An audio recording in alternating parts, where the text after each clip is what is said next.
The Roz and Mocha Show. KiSS 92.5. Dude, how are you? I'm doing well. How are you doing, Maurie? I'm fantastic. Here's the thing: when you look as good as you, this role was made for you, right? No, I mean I'm very, very excited to be playing this role. It's totally up my alley. Well, I was thinking about it. It's not far off from the Hunger Games. It's kind of like Hunger Games in a different period. There's definitely something to be said about that. Absolutely. Now, what can you tell us, for those that haven't had a chance to see this?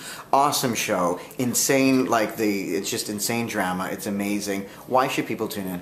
I'm really happy you said that, an insane drama, because it is. I love it because it's very character driven. There is obviously a lot of action and violence, but that's a byproduct of how they lived. But it is a drama, and it is very character driven, which I love. And I think the reason the audiences have been so happy about it recently is because they realize what a progressive culture Vikings are. Or Vikings had. They weren't just animals. They fought alongside women too. So there's some really great women characters in there too that are totally badass. So it's a wild ride, and it's really fun to be a part of. How physically involved is the role for you? Because there's two ways I could assume this. One, it's all just television, and it's like there's really no exercise whatsoever, or it's insane exercise. It's exhausting. And I've never done something that is this physically demanding. When you're in a fight scene, you're doing a battle scene. Yeah. It is just ridiculous. The shields aren't light, and everything you're wielding is heavy. So you have to do these fight scenes with these massive things in your hands, and it's a workout in its own. When you got into acting, is this kind of a role that you strive for, or is this like something that you never would have thought of jumping into? No, absolutely, it's a role I strive for. Part of which is because I get to put on a very cool accent that nobody's really heard before. Because Vikings nobody really knows what Vikings sounded like, so we really got to be creative. Kind of like the Fox. Exactly. And we get to. So that's great, and then also it's just so well written, and it's a very intelligent show in its own as well. And Michael Hurst, our writer, is a great writer. He did The Tudors as well, so it's definitely it's got some great twists and turns, and it's any actor's dream. Now I do want to also ask Hunger Games.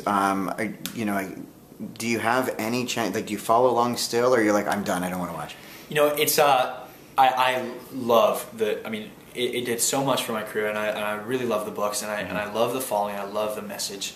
I haven't seen the Catching Fire yet, and the only reason I haven't is because I've been away and been so busy. It's been almost nearly impossible for me to keep up. But I hear it's spectacular. I hear it's even better than the first one, and I'm beyond excited for everyone who's involved. Dude, I've seen it 3 times. Oh my god. I'm not as busy as you. I'm a little bit busy, but I've seen it 3 times. Oh man, I don't even know what to say to that. I feel like an idiot. Now, obviously, I have to touch on horrible passing of Philip Seymour Hoffman. Yep. Did you reach out to anybody on the cast that you may have known to just sort of see if they were doing okay? Absolutely, I did, and it was awful, and that's also kind of sheds light on how much of a toll the Hollywood life can really take on someone if they don't have the right people around them, and it's very sad. And I really wish his family the best, and I think everyone's gonna find a way to get around it. But he was an amazing talent, and somebody I've always wanted to work with and strive to be as good of an actor as he is. So that was horrible, but I think in a way his passing can also be used as a lesson for a lot of people who are wanting to have this kind of a life, and realize that it's really important to surround yourself with the right people and have a very stable life. Well said. Absolutely well said. Thank you. All right, so I do want to ask you this.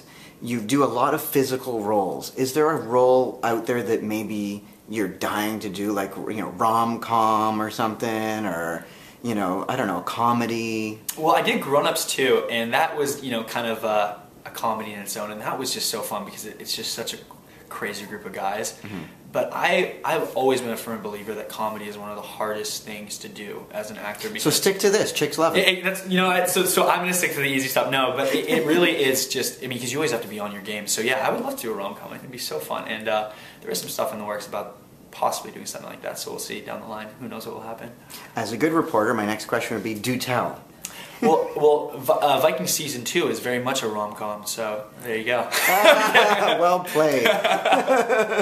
So why don't you tell us what's coming up? What can we expect? For those that love it so much, give us a little bit of a hint of what's to come. We'll end on that. In my career, or with the season with Viking, 2? yeah. Season 2 is incredible, and I've actually been fortunate enough to see a few of the episodes that are being the second season, and the audience I think is going to be blown away with. You're left out of season 1 with a lot of unresolved issues, and Bjorn, my character, is really caught in a tension between his father and his mother, and he has to make some very important decisions, and there's some very big twists and turns this season, and it is just totally amped up from the first season. So I think people are going to be really excited to see that, and then everyone basically just gets more badass. I mean, Lagatha's character and Ragnar's character and my character, it's just unbelievable. So I'm very excited. Last question for you is, have you picked up any self-defense sort of ways from being on Vikings that you can use in real life? Well, whenever a paparazzi tries to stalk me, I just always have my axe in my back pocket, so they can look out for that next time. Dude, always good to see you. Thank you so much. It's so good seeing you, Maury. Thank you so much. Perfect.